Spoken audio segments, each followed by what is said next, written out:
कि ये जो 25 लाख रुपए हैं ये किसी और ने नहीं बल्कि हमारे इंडिया के माइकल जॉर्डन माने जाने वाले कपिल देव ने ऑफर किए थे। तो पकड़ने तो ये लोग दाऊद इब्राहिम को गए थे, लेकिन इनके हाथ में आईपीएल की मैच फिक्सिंग लग जाती है। सीबीआई की रिपोर्ट में लिखा था कि मनोज प्रभाकर को चौड़े टायर वाली मारुति जिप्सी चाहिए थी।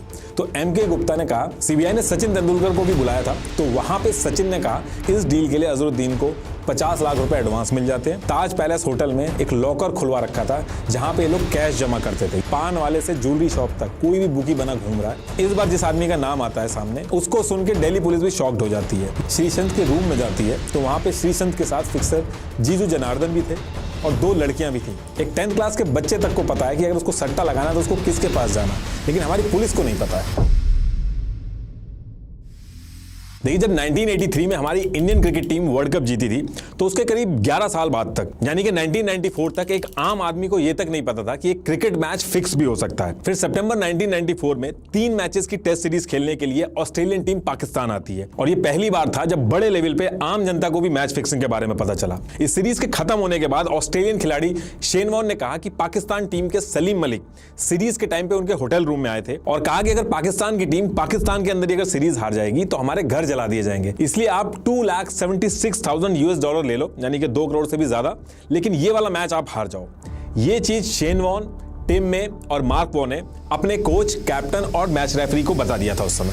Our houses will get burnt down. Our families' houses will get burnt down. $200,000 cash for you and Tim May.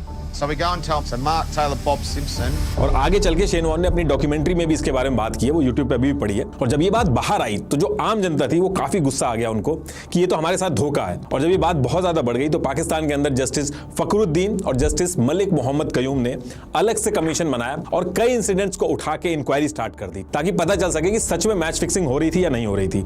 जब इस इंक्वायरी की रिपोर्ट आई तो इसमें 2 लोगों के नाम आए, एक सलीम मलिक और दूसरे थे वसीम अकरम। इस कमीशन ने इन्वेस्टिगेशन के बाद सलीम मलिक के ऊपर तो लाइफ टाइम बैन लगा दिया और वसीम अकरम के खिलाफ ऑफिशियल स्टेटमेंट दी कि इनके खिलाफ सबूत कम पड़ गए, वरना ये भी दूध के धुले नहीं है। सलीम मलिक इस दुनिया के पहले क्रिकेटर बने जिसको क्रिकेट मैच फिक्सिंग के लिए बैन लगा के जेल भेजा गया, लेकिन 2008 में पाकिस्तान के एक लोकल कोर्ट ने इनका बैन हटा दिया था। उस टाइम के जस्टिस मलिक कयूम की जो रिपोर्ट थी वो मैंने डिस्क्रिप्शन में लगा दी है, एक बार आप पढ़ लेना। देखिए, इस पूरी वीडियो की एक भी चीज मैं अपने मन से नहीं बोलूंगा, अभी आगे बहुत बड़े बड़े लोगों के नाम आने वाले हैं, तो इन सब के बारे में मैंने सीबीआई की रिपोर्ट, कोर्ट के जजमेंट, सेशन कोर्ट के discharge order, reliable research paper और आर्टिकल से पढ़ के बोल रहा हूं। इन सब के लिंक मैंने यूट्यूब के डिस्क्रिप्शन में लगा दिए, एक बार आप वेरीफाई जरूर कर लेना। अब देखिए, पाकिस्तान के अंदर इस इंसिडेंट के बाद काफी टाइम तक मैच फिक्सिंग की बात नहीं होती है, लेकिन 3 साल के बाद यानी कि 1997 में ये जो मैच फिक्सिंग का जिन है वो लोगों के सामने फिर से आके खड़ा हो जाता है। Outlook magazine cricketer Manoj Prabhakar का एक इंटरव्यू ले रही थी, उस इंटरव्यू में उन्होंने कह दिया कि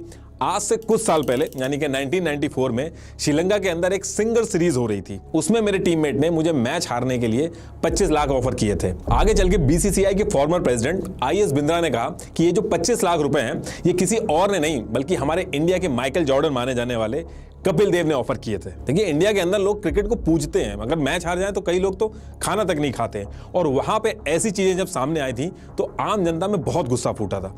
इसके बाद बीसीसीआई ने इन्वेस्टिगेशन स्टार्ट करा दी जिसको chief justice of India honourable Yashwant Vishnu Chandrachud देख रहे थे। कई दिनों तक इन्वेस्टिगेशन होती है और अक्टूबर 1997 को इस पूरी इन्वेस्टिगेशन की रिपोर्ट आती है जिसका नाम था चंद्रचूड़ रिपोर्ट। ये रिपोर्ट भी मैंने डिस्क्रिप्शन में लगा दी है। इस रिपोर्ट को मीडिया को हैंडओवर कर दिया गया लेकिन ऑफिशियली पब्लिश नहीं किया गया। इस रिपोर्ट को लेकर कई सारे क्वेश्चन भी उठे थे कि इसमें सही से इंक्वायरी नहीं हुई है, काफी चीजें इसमें उठी थी। इस पूरी रिपोर्ट में मोटा मोटी जस्टिस वाई चंद्रचूड़ जी ने यह कहा था कि लार्ज स्केल पर सट्टा खेला जा रहा है, लेकिन ये जो प्रॉब्लम है ये लॉ एंड ऑर्डर की प्रॉब्लम है। इसके 3 साल बाद यानी कि ईयर 2000 में साउथ अफ्रीकन टीम इंडिया आती है 2 टेस्ट और 5 वनडे खेलने के लिए। पहला टेस्ट 19 फरवरी 2000 में होना था और आखिरी ओडीआई 19 मार्च 2000 को खत्म होना था। जब ये मैच चल रहा था तो इसी पर्टिकुलर टाइम पे अंडरवर्ल्ड डॉन दाऊद इब्राहिम और छोटा शकील का एक आदमी था सलीम हथेली, जो बेसिकली इंडिया के अंदर फिरौती वगैरह लेता था बड़े लोगों से।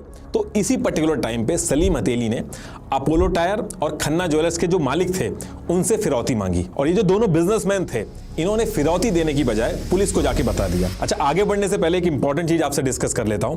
देखिए, सीजन में ह्यूमिडिटी की वजह से हेयर फॉल ज्यादा होता है, लेकिन अगर इसको इग्नोर करो तो बाद में एक्सट्रीम मेजर्स लेने पड़ते हैं। इनफैक्ट 20s और 30s वाले लोगों में हेयर लॉस की समस्या कॉमन हो गई है जो पहले 50s में होती थी, और इसके पीछे ह्यूमिडिटी छोड़ के कई सारे रीजंस होते हैं, जैसे लाइफस्टाइल, डाइट, हार्मोन्स, जीन्स। इसलिए हेयर लॉस को ट्रीट करने के लिए इसका रूट कॉज क्या है उसको जानना बहुत जरूरी है।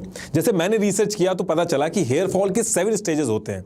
स्टेज 1 to 4 ये ट्रीटेबल है, लेकिन उसके बाद दिक्कत आती है। इसलिए जब ये हेयर फॉल मैंने खुद फेस किया तब मुझे ट्राया के बारे में पता चला। ट्राया के डॉक्टर्स द्वारा बनाया हुआ जो हेयर टेस्ट है वो आपके हेयर फॉल की स्टेज और रूट कॉज को एनालाइज करके आपके लिए एक कस्टमाइज्ड ट्रीटमेंट प्लान तैयार करता है, जिसको डॉक्टर से अप्रूव करा के आपको भेजा जाता है। और ऐसा करके इन्होंने 93% तक रिजल्ट्स दिखाए हैं। आप भी ट्राई कर सकते हो। स्टेप 1, traya.health पे जाके फ्री हेयर टेस्ट लीजिए। स्टेप 2, अपना कस्टमाइज्ड 1 मंथ किट खरीदिए।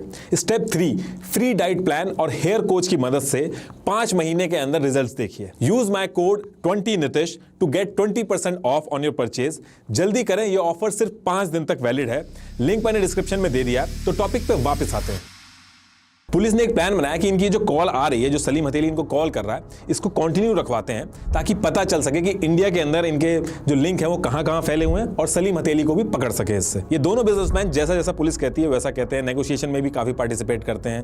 उसमें सलीम हथेली यहां तक रेडी हो गए थे कि पैसे की बजाय हमें टायर्स ही दे दो। तो ये सारी चीजें ट्रैक हो रही थी और इंस्पेक्टर ईश्वर सिंह इनके बीच में जो भी बात होती थी उसका पूरा ट्रैक रखते थे। इंस्पेक्टर ईश्वर सिंह जब इस पूरी कॉन्वर्सेशन का ट्रैक रख रहे थे तो उनको एक काफी शॉकिंग चीज पता चलती है। ये जो नंबर था जिससे सलीम हथेली इन बिजनेसमैन को कॉल कर रहा था, इनमें से एक नंबर बीएसएनएल का फोन नंबर था जिसको बहुत पहले कृष्ण कुमार ने भी यूज किया था। कृष्ण कुमार टी सीरीज के मालिक गुलशन कुमार के भाई थे और गुलशन कुमार की डेथ के पीछे भी अंडरवर्ल्ड का नाम आ गया था।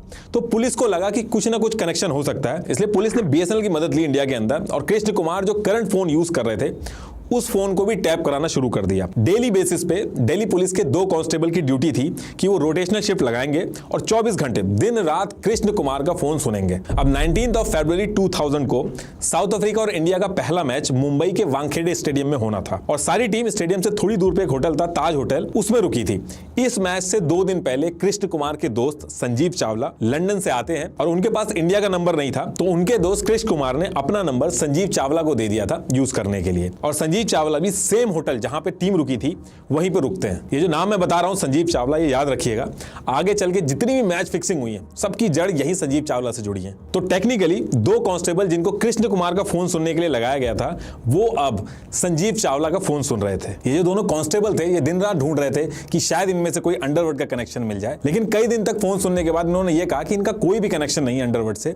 ये लोग बस क्रिकेट मैच देखते रहते हैं और पूरे दिन बस यही बात करते रहते हैं कि कैच पकड़ लिया, कैच नहीं पकड़ा, आउट किया। लेकिन इस पे भी जो इनके सीनियर ऑफिसर होते हैं वो कहते हैं कि शायद कोई कोड वर्ड हो, तो उस पे भी ये लोग कहते हैं कि कोड वर्ड भी नहीं है। जो लाइव मैच चल रहा होता है उसके हिसाब से ये लोग बात कर रहे होते हैं, तो कोई कोड वर्ड नहीं है इसमें।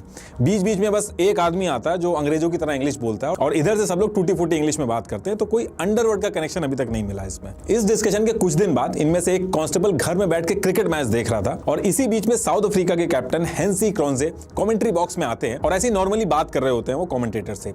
ये आवाज सुन के जो कांस्टेबल था उसका दिमाग एकदम से घूमता है कि ये तो वही आवाज है जो दिन रात वो बैठ के फोन टैपिंग पे सुनता है। अब ये चीज जब वो आगे बताता है तो इस बात को पुलिस की टीम सीरियसली लेती है और सबसे पहला काम वो ये करती है कि वो दूरदर्शन से मैच की फुटेज मंगवाती है और जो अभी तक फोन रिकॉर्डिंग हुई थी उसमें से हेंजी क्रॉन्जी का सैंपल लेके उससे मैच कराती है जो एकदम सेम निकलती है। लेकिन इतने सबूत काफी नहीं थे, इसलिए वो और श्योर होना चाहते थे, इसलिए उन्होंने आगे और ध्यान से फोन रिकॉर्डिंग सुनी। जो बात ये लोग फोन पे करते थे नेक्स्ट डे वही सारी चीजें मैच में होती थी। जैसे प्लेइंग 11 कौन होगा, टॉस कौन जीतेगा, पहले ओवर कौन फेंकेगा, ये सब नेक्स्ट डे में एज इट इज होता था। और जो इतने टाइम से पुलिस रिकॉर्डिंग कर रही थी, 14 मार्च 2000 को पुलिस फोन सुन रही थी और इधर से आवाज आती है हेलो हाय हेंजी। और इसके साथ साथ जो बात हो रही थी उस फोन रिकॉर्डिंग पे जो रूम नंबर मेंशन हुआ था होटल का वो भी हेंजी क्रॉन्जे का था। इसके बाद पुलिस इस चीज को लेकर तो कंफर्म हो जाती है कि उधर से जो बात कर रहा था वो आदमी साउथ अफ्रीका टीम का कैप्टन हेंजी क्रॉन्जे है और इंडिया के अंदर मैच फिक्सिंग चल रही है। तो एक्चुअल में अपोलो टायर्स और खन्ना ज्वेलर्स का एक्सटॉर्शन की केस की इंक्वायरी करते करते पुलिस के हाथों गलती से संजीव और हेंजी क्रॉन्जे लग गए और इंडिया का पहला बड़ा मैच फिक्सिंग का केस एक कोइंसिडेंस से पकड़ा गया। अब देखिए पुलिस के सामने दिक्कत ये थी कि उनके पास सारे सबूत आ तो गए थे जिसमें संजीव चावला, हेंसी क्रॉन्जे, हर्षल गिब्स, निकी, पीटर स्ट्रेडॉम के नाम थे।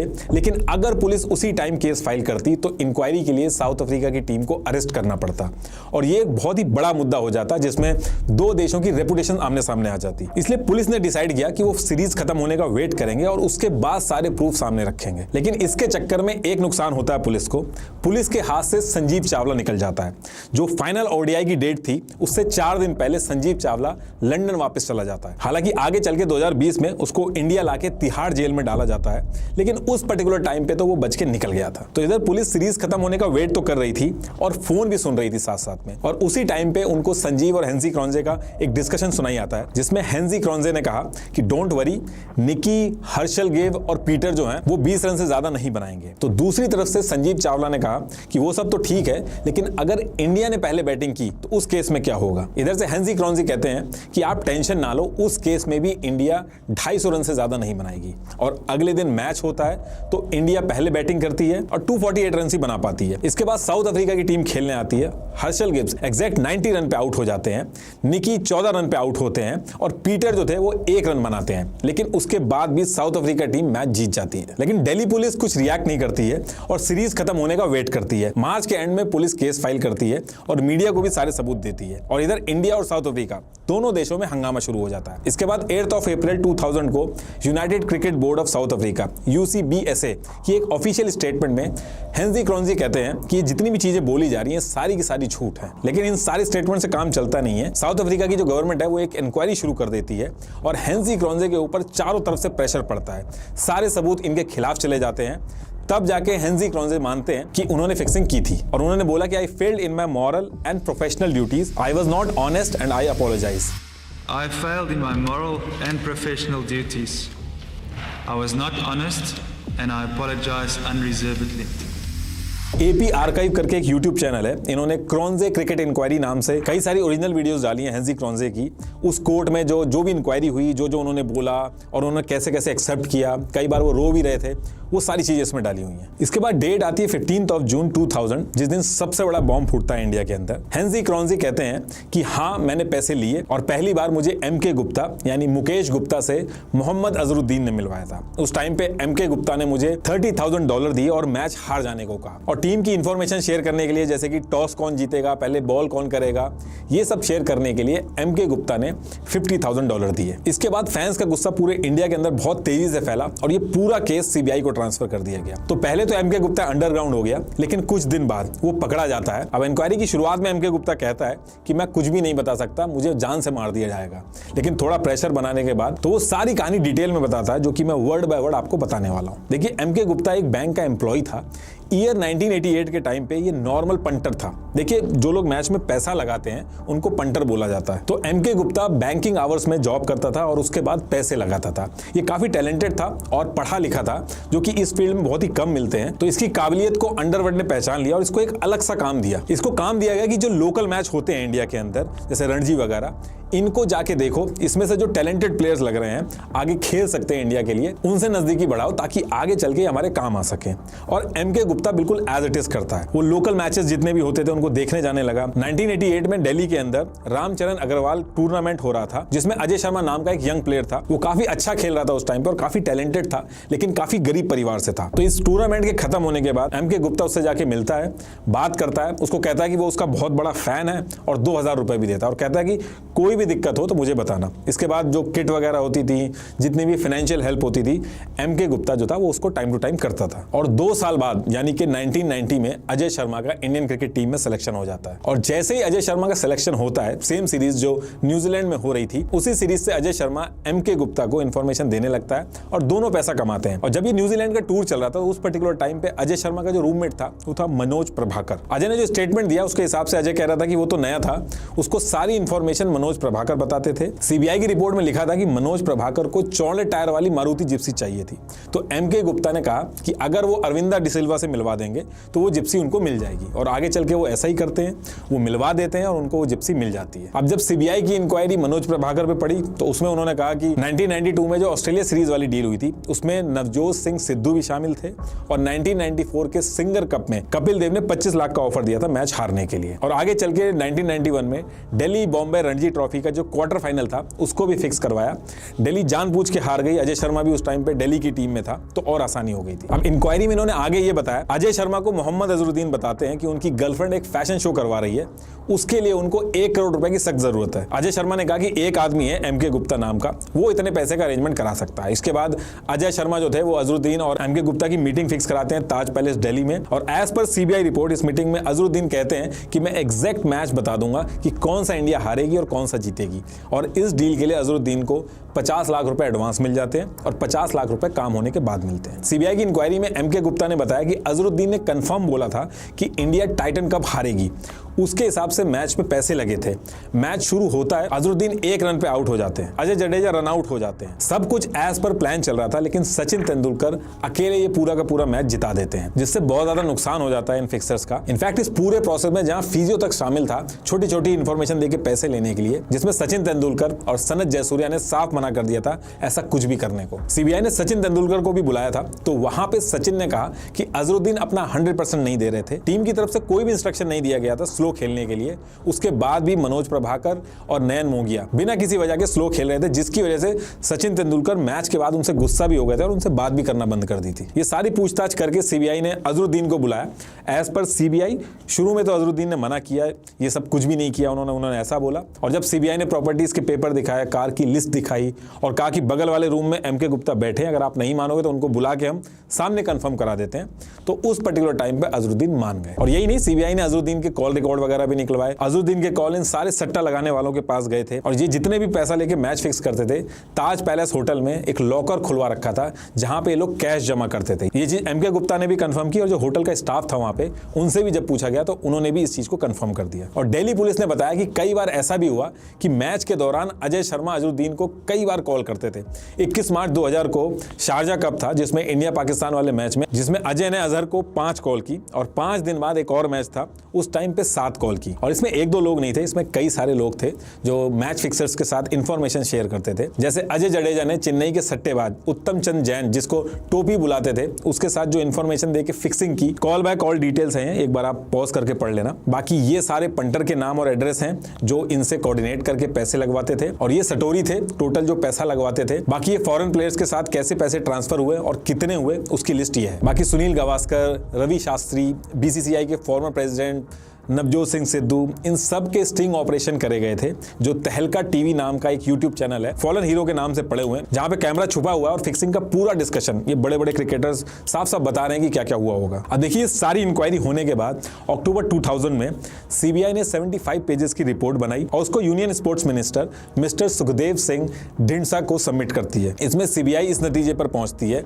कि बड़े लेवल पे मैच फिक्सिंग हो रही थी, जिसमें सीबीआई ने 5 इंडियन प्लेयर्स और 9 इंटरनेशनल प्लेयर के नाम लिए। लेकिन सुप्रीम कोर्ट के जज मिस्टर मनोज कुमार मुखर्जी और solicitor general of India mister Harish Salve ने कहा, ये जो केस सीबीआई ने बनाया है, ये केस स्टैंड नहीं कर पाएगा कोर्ट में, क्योंकि एक्चुअल में इसको लेके प्रॉपर लॉ ही नहीं है इंडिया में।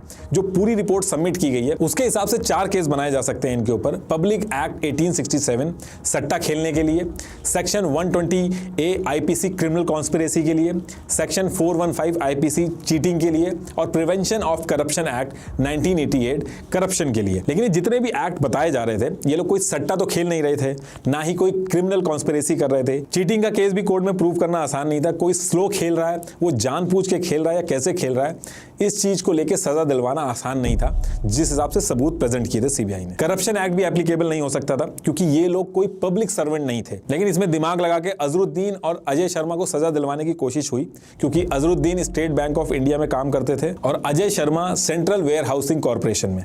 लेकिन आगे चल के वो भी हल्के पड़ गए, क्योंकि इन्होंने जो डिसऑनेस्टी की थी वो एज अ पब्लिक सर्वेंट नहीं की थी, बल्कि बीसीसीआई के प्लेयर बनके की थी, इसलिए ये भी हल्का पड़ गया। इसलिए आप देखोगे जब भी फिक्सिंग का केस होता है कोर्ट में, एविडेंस हल्के पड़ जाते हैं और ये लोग बच जाते हैं। बस बीसीसीआई का बैन लग जाता है, उसके बाद ये लोग रियलिटी शो वगैरह करते हैं, लेकिन ये जेल नहीं जा पाते। इसलिए एक स्ट्रॉन्ग मैकेनिज्म बनाने की कई बार बात हुई, लेकिन कुछ नहीं हुआ। आपकी गली में कोई पत्ते खेलते पकड़ा जाता है, जिस लेवल की सजा उसको होती है, सेम उसी लेवल की सजा ये जो करोड़ों रुपए की फिक्सिंग करते हैं उनके ऊपर भी होती है। जब सीबीआई की रिपोर्ट सबमिट हुई तो एडिशनल सॉलिसिटर जनरल, जिन्होंने अपना नाम डिस्क्लोज नहीं किया, उन्होंने कहा कि the law appears to be helpless before these cricketers. ये जो इंसिडेंट हुआ सब कोर्ट में तो बच गए, लेकिन बीसीसीआई को पता था इन्होंने क्या किया था, इसलिए इनके ऊपर बैन लगा दिया गया था और इस बैन की वजह से काफी टाइम तक शांति रही और फिक्सिंग के केस नहीं आए। लेकिन 13 साल बाद यानी कि 2013 में आईपीएल आया और रणजी के प्लेयर्स के थ्रू सटोरी फिर से फिक्सिंग करने में कामयाब हुए और ये जो आईपीएल की फिक्सिंग का केस पकड़ा गया था ये भी एक कोइंसिडेंस से पकड़ा गया था। एक्चुअली होता क्या कि जनवरी 2013 के स्टार्टिंग में Maharashtra control of organised crime act के तहत सीबीआई ने 42 लोगों के खिलाफ एक चार्जशीट फाइल की।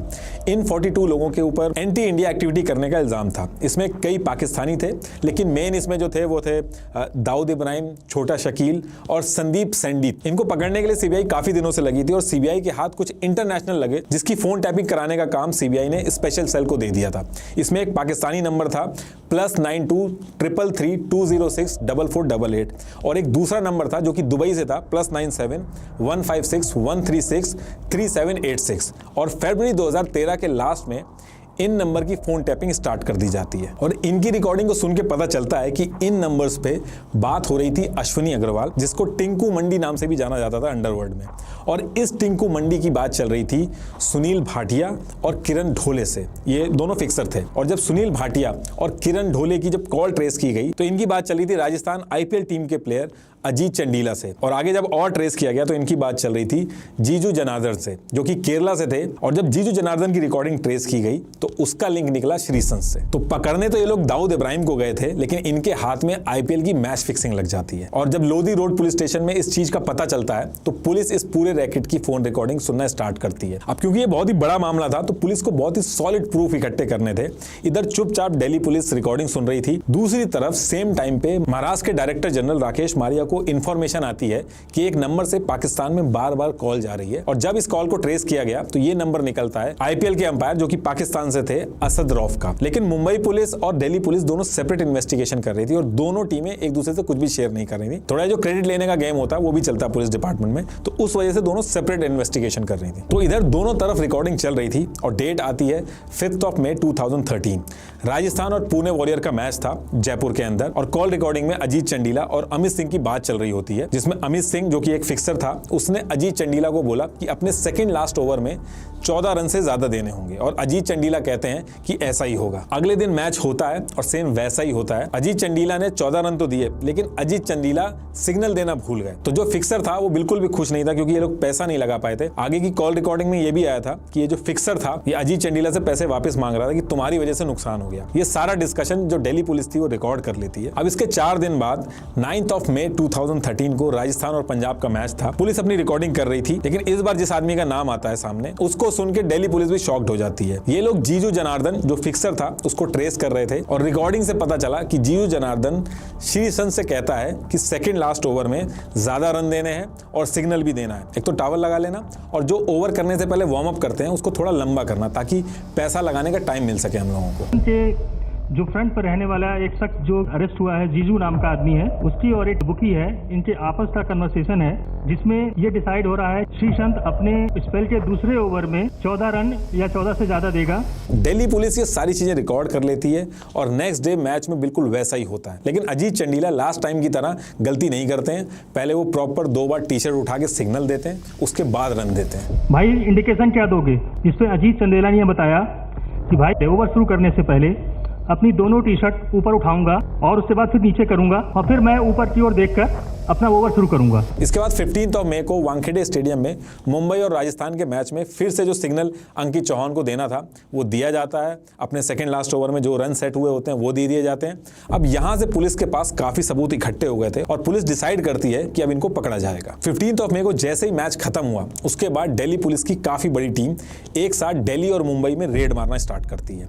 एक टीम जितने भी क्रिकेटर थे जैसे श्रीसंत, अजीत, अंकित, इनको पकड़ने निकलती है और दूसरी टीम ये जितने भी सटोरी थे उनको पकड़ने निकलती है। 15 मई की रात को श्रीसंत मुंबई के होटल इंटरकॉन्टिनेंटल में थे और जब पुलिस उस होटल में पहुंच के श्रीसंत के रूम में जाती है तो वहां पे श्रीसंत के साथ फिक्सर जीजू जनार्दन भी थे और 2 लड़कियां भी थीं। इनके रूम से 72,000 कैश मिलता है, डेटा कार्ड, इंग्लिश और मलयालम में श्रीसंत के हाथों से लिखी हुई एक डायरी मिलती है, कुछ कॉन्ट्रासेप्टिव्स मिलते हैं। अब यहां से पुलिस इनको उठा के होटल ट्राइडेंट जहां पे राजस्थान की पूरी टीम रुकी हुई थी वहां ले जाती है और उस पर्टिकुलर टाइम पे मॉर्निंग के 5 बज रहे थे। पुलिस वहां पे जाके राजस्थान रॉयल की टीम के CEO रघु अय्यर को वारंट वगैरह दिखा के बताती है कि श्रीसंत को हमने अरेस्ट किया है, वो गाड़ी में है, अजीत और अंकित को हमको और अरेस्ट करना है, फिक्सिंग से रिलेटेड कुछ क्वेश्चंस पूछने हैं और इसके बाद पुलिस रूम में रेड मार के दोनों को अरेस्ट करके ले जाती है। इसके बाद राजस्थान टीम के captain, coach, CEO, owner, IPL के हेड सबको पता चल जाता है और ये लोग ये डिसाइड करते हैं कि प्रेस कॉन्फ्रेंस करके हम लोग खुद ही सबको बता देते हैं, क्योंकि पूरे मीडिया में किसी भी खिलाड़ी का नाम उछाल दिया जा रहा था, किसी भी ओनर का नाम उछाल दिया जा रहा था। तो इस वजह से लोग प्रेस कॉन्फ्रेंस करके एक एक डिटेल मीडिया को बता देते हैं। अब दिल्ली पुलिस की तो बहुत वाहवाही होती है और मुंबई पुलिस के लिए बहुत ही शर्म की बात थी कि उनको कुछ हवा ही नहीं लगी कि उनकी सिटी में चल क्या रहा है। लेकिन इसके बाद मुंबई पुलिस भी हरकत में आती है और पाकिस्तान अंपायर असद रौफ की उसमें जो नाम आया वो था BCCI के जो चेयरमैन थे एन श्रीनिवासन, उनके दामाद और CSK टीम के मैनेजमेंट में भी थे वो, जिसका नाम था गुरुनाथ मयप्पन। गुरुनाथ मयप्पन काफी टाइम तक भागते रहते हैं लेकिन 24 मई 2013 को गुरुनाथ मयप्पन इनको भी अरेस्ट कर लेती है पुलिस। इसके बाद और ट्रेस किया गया, सिंह के पास जो फिक्सर्स के नंबर मिले उनका लिंक पाकिस्तान के बुकीज से निकला। फिर और ट्रेस किया गया तो उसमें उनको एक नंबर मिलता है 1 जून 2013 को, वो नंबर था +92 333 206 4488। ये नंबर था दाऊद इब्राहिम का और इस खुलासे में तब पता चलता है कि जो पूरा मैच फिक्सिंग का गेम है ये पाकिस्तान से अंडरवर्ल्ड चला रहा है। जुलाई 2013 में दिल्ली पुलिस ने चार्जशीट फाइल की। ये सारी डिटेल के लिंक आपको डिस्क्रिप्शन में मिल जाएंगे। इस चार्जशीट में telephone intercepts, voice samples report, forensic reports और कुछ एक्यूज के कन्फेशनल स्टेटमेंट्स के साथ साथ दिल्ली पुलिस ने central forensic science laboratory CFSL की रिपोर्ट भी लगाई, जिसमें यह कहा गया कि जो सैंपल दिए गए हैं उनमें से एक आवाज दाऊद इब्राहिम की है। CFSL की रिपोर्ट में कई सारी चीजें लिखी गई थी, जैसे कि बुकीज और क्रिकेटर, अंडरवर्ल्ड के जो लोग थे जैसे जावेद चटनी और सलमान, इन सब लोगों से बात कर रहे थे जो अभी पाकिस्तान में है। इस चार्जशीट में साफ साफ लिखा था बहुत ही बड़े लेवल पे इंडिया में बेटिंग चल रही है, गली में पान वाले से ज्वेलरी शॉप तक कोई भी बुकी बना घूम रहा है और इस सब का लिंक अंडरवर्ल्ड से है। और ये जितना भी पैसा लगता है मैच के अंदर ये सारा कुछ हवाला के थ्रू सेटल किया जाता है। जैसा कि मैंने पहले बताया था कि लॉ अभी भी इस तरह की फिक्सिंग के लिए उतना स्ट्रांग नहीं है, तो कोर्ट में इन रिकॉर्डिंग के बेसिस पे सजा दिलाना काफी मुश्किल होता है, तो किसी को सजा नहीं होती है। जैसे इन खिलाड़ियों के ऊपर Maharashtra control of organised crime act MCOCA लगा था, लेकिन कुछ भी नहीं हुआ, सब के सब बच गए। एक 10th क्लास के बच्चे तक को पता है कि अगर उसको सट्टा लगाना है तो उसको किसके पास जाना है, लेकिन हमारी पुलिस को नहीं पता है।